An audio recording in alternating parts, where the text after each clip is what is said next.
प्यारे बच्चों, आज का हमारा चैप्टर है प्लेइंग विद नंबर्स, संख्याओं के साथ खेलना।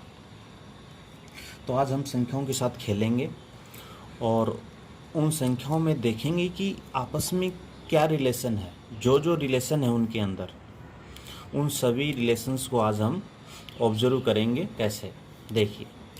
तो पहले आता है गुणनखंड और गुणज। तो यहाँ पे गुणनखंड, आपको यहाँ गुणनखंड के नाम से ही पता चल रहा है। गुणनखंड, खंड का अर्थ आप जानते हैं, भाग, इंग्लिश में कहते हैं पार्ट। तो वो पार्ट, वो भाग जिनके योग से जो संख्या बनती है, तो उस पार्ट को हम क्या कहेंगे? गुणनखंड। इंग्लिश में क्या कहते हैं? फैक्टर्स। और ऐसे ही हम गुणज को भी देखेंगे। तो सबसे पहले हम गुणनखंड को देखते हैं और फिर इसको समझेंगे। तो देखिए, एक नंबर लेते हैं हम 6। मैं इस 6 को इन 6 डॉट से प्रदर्शित कर सकता हूँ। ऐसे ये एक रो हो गई और ऐसे ये 6 कॉलम हो गए। दूसरा तरीका क्या हो सकता है भाई?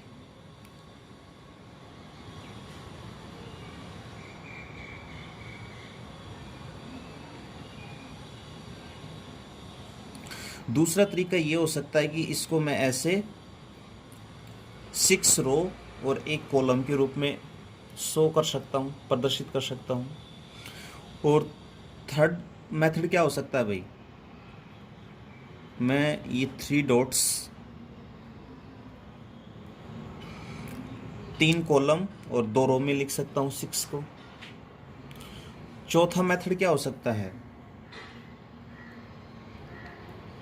2 कॉलम और 3 रो में लिख सकता हूँ। और कोई भी ऐसा मेथड बन सकता है क्या, जो एक परफेक्ट मेथड हो, जिसमें कोई भिन्नता न हो? जैसे ऐसे नहीं होना चाहिए, जैसे 2 डॉट ऊपर लगा दिए फिर 4 डॉट नीचे, ऐसे नहीं। एक परफेक्ट मेथड देखेंगे, वो किस प्रकार से हो। जैसे एक स्क्वायर शेप में बनता हो, या एक लाइन में बनता हो, या फिर एक रेक्टेंगल बनती हो, ऐसे प्रतिरूप में देखेंगे। तो देखिए, आप यहाँ पे एक रो है और इसमें 6 कॉलम है, तो हमने ऐसे लिखा ना इसको, कॉलम को हमने 6 और रो 1 है। इसमें क्या है? 1 कॉलम है और 6 रो है। यहाँ पे 3 कॉलम है और 2 रो है। और यहाँ पे 2 कॉलम है और 3 रो। देखिए, यहाँ पे ये सब क्या है? पार्ट है। 1 एक पार्ट है। ये 6, एक पार्ट को 6 बार हमने ऐड किया है, तो क्या आ गया? 6 आ गया। यहाँ पे क्या किया है? 6 पार्ट, ये एक पार्ट का रूप है क्या? 6 को एक बार ऐड किया है। यहाँ पे क्या है? 3 है, 3 को 2 बार ऐड किया है, 2 को हमने 3 बार ऐड किया है। तो यहाँ देखिए, ये इसके क्या है? पार्ट है ये 2, 3, ये सब। और यहाँ पे एक ये प्रतिरूप बन रहा है 6 मल्टीपल 1। यहाँ पे 1 गुणा 6, 3 इंटू 2, 2 इंटू 3।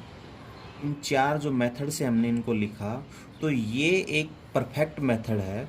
और इसको हम 1 गुणा 6, दूसरा 6 गुणा 1,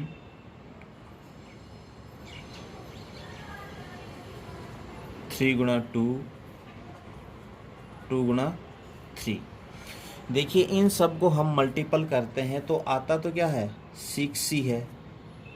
लेकिन इन सब पार्टों में अलग अलग तरीके से हमने इसको मल्टीपल किया है। तो ये सब क्या है? इसके गुणनखंड। कौन से हैं? 1, 2, 3, 6। ये सब क्या है? इसके गुणनखंड। अब देखिए गुणज, तो मैंने आपको बताया था ये 6 डॉट है,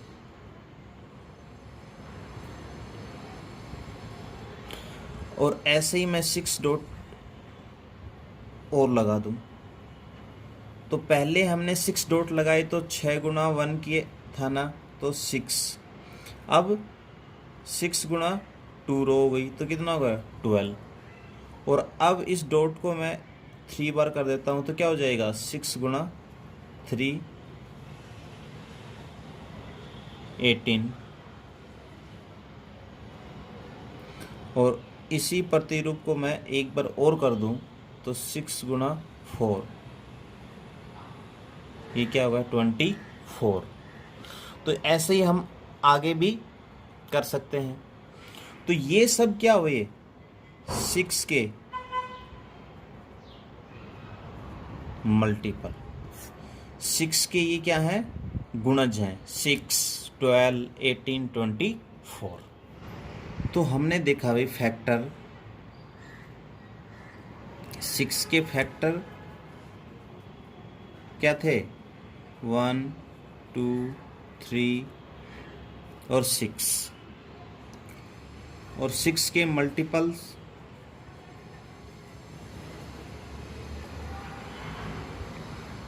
6 12 18 24, और ये आगे ऐसे ही चलते हैं। फैक्टर्स और मल्टीपल्स में अब इन संख्याओं में हमें कुछ अलग अलग चीज़ें नज़र आ रही हैं। वो क्या क्या नज़र आ रहे हैं वो देखिए। पहली चीज़ तो ये नज़र आ रही है, एक प्रत्येक संख्या का एक गुणनखंड होता है। A1 is a factor of every number. तो यहाँ हमने देखा कि हम प्रत्येक संख्या को ऐसे डॉट के रूप में सभी को लिख सकते हैं। एक से सभी संख्याएं डिवाइड होती पूर्ण रूप से, तो सभी संख्याओं का एक क्या होगा 1 is a factor of every number, एक प्रत्येक संख्या का गुणनखंड। दूसरा क्या है, प्रत्येक संख्या स्वयं का अपना एक गुणनखंड होती है। देखिए यहाँ पे 6 एक अपना गुणनखंड है ना, every number is factor of itself, प्रत्येक संख्या अपना एक गुणनखंड होती है। 6 अपने आप का एक फैक्टर क्या है 6 है, 6 का गुणनखंड क्या होता है 1, तो 1 एक संख्या का प्रत्येक गुणनखंड उस संख्या का एक पूर्ण विभाजक होता है। देखिए क्योंकि 6 में 1 का डिवाइड करेंगे तब भी रिमाइंडर क्या आता है 0 आता है, ठीक है। 6 बार गया और रिमाइंडर क्या आया 0, और वैसे ही 6 को 2 से किया 3 बार गया, रिमाइंडर कितना आया भाई 0। 6 को 3 से किया 2 आया और रिमाइंडर कितना आया 0, और 6 को 6 से किया तब भी 1 आया और रिमाइंडर कितना आया 0। यहाँ पे हमने सिद्ध करके देखा, प्रूव करके देखा कि एक संख्या का प्रत्येक गुणनखंड संख्या का पूर्ण विभाजक होता है। Every factor of A number is an exact divisor of that number. Fourth हमने देखा कि एक दी हुई संख्या का प्रत्येक गुणनखंड उस संख्या से छोटा या उसके बराबर होता है। Every factor is less than equal to the given number. यहाँ हमने देखा कि 1 से 6 बड़ा है, 2 से 6 बड़ा है, 3 से 6 बड़ा है, और 6 के इक्वल है। तो यहाँ देखिए हमने 6 के जितने भी फैक्टर हैं वो या तो उससे छोटे हैं या उसके इक्वल हैं, लेकिन उससे बड़ा कोई भी नहीं है। एक दी हुई संख्या का प्रत्येक गुणनखंड उस संख्या से छोटा या उसके बराबर होता है। फिफ्थ हमने क्या ऑब्जर्व किया, एक दी हुई संख्या की गुणनखंडों की संख्या परिमित होती है। Number of factors of a given number are finite. संख्या के जितने भी गुणनखंड होते हैं वो सीमित होते हैं, परिमित होते हैं। कैसे, देखिए 6 के जो फैक्टर हैं वो क्या है 1 2 3 और 6, ये सीमित है ना। इसके अलावा और कोई 6 का गुणनखंड नहीं होता। 6 का जो गुणनखंड है वो 1 2 3 और 6 के अलावा कोई गुणनखंड नहीं होता। तो इनकी संख्या होती है वो क्या होती है, सीमित होती है, फिक्स होती है कि एक संख्या का प्रत्येक गुणज उस संख्या से बड़ा या उसके बराबर होता है। आपके क्या गुणज थे 6 12 18 24 30, ये इस प्रकार से आगे चलते रहते हैं। तो यहाँ पे क्या हुआ भाई 6 6 के इक्वल है ना, लेकिन 6 से 12 बड़ा है, 18 भी बड़ा है,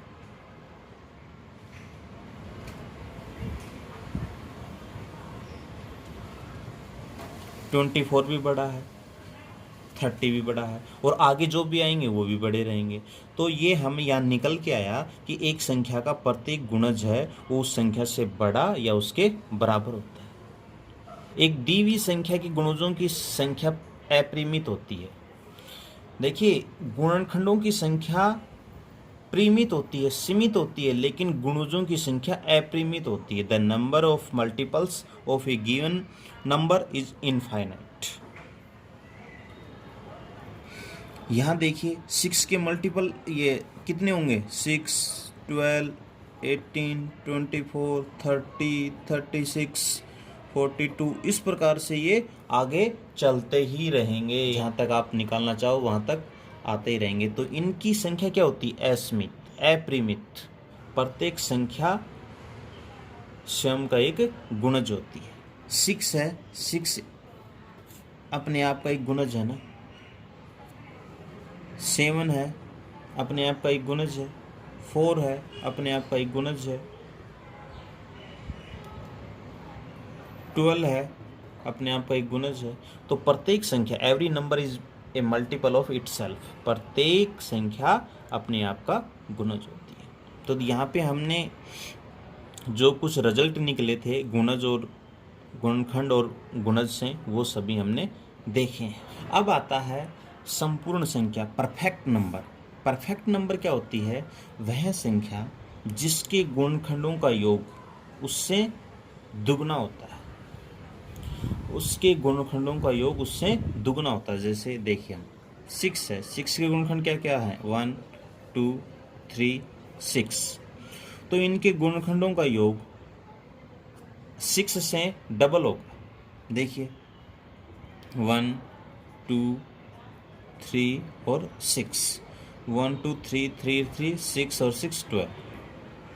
तो ये 6 का दुगना है ना। तो 6 क्या हुआ? एक परफेक्ट नंबर हुआ। 6 क्या हुआ? परफेक्ट नंबर हुआ। तो ये कुछ ऑब्जर्वेशन थी जो हमने गुणनखंड और गुणज से निकाली हैं।